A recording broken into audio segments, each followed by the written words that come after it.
खैरपुर मोहल्ला लुकमान में 3 लड़कियों को अगवा करने के बाद ज्यादती का निशाना बनाने की कोशिश की गई। मजीद देखते हैं सज्जाद कुलाची की इस रिपोर्ट में। खैरपुर मोहल्ला लुकमान के रहायशी मीर खान के घर पर बासर लोगों का हमला। घर में मद न होने का फायदा उठाते हुए 20 से जायद लोगों जाहिद, चारो खान, बबलो, खातिम, अली गुल, उस्मान, जाहिद, अली रजा, हमीद रखन और दीगर ने मीर खान के घर में घुसकर 3 लड़कियों को अगवा करके ले गए। मोहल्ले के एक घर में उन्हें यरगमाल बनाकर ज्यादती करने की कोशिश की गई। मजम्मत करने पर लड़कियों पर सख्त तशद्दुद करके उनके कपड़े फाड़ दिए। पुलिस को इतला देने के बाद पुलिस ने 62 लोगों के कब्जे से तीनों लड़कियां आज़ाद करा, लेकिन किसी भी शख्स की गिरफ्तारी अमल में नहीं आ सकी। उन्होंने एहतजाज करते हुए कहा, घर बैठा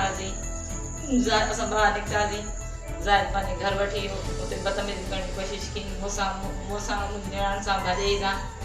जहिड़ो बदतमीजी भी कई अथनि, घणो कुझु कयो अगवा करे खणी पिया वञनि। उस्मान ठारो ज़ाहिद अली गुल फाड़िया अथनि, बंदि करे छॾियनि अंदरां। असांखे ॿाहिरां तालो अंदरां तालो, असांखे न पिया छॾनि। असां ज़रूरी कयूं दाऊं कयूं आहिनि।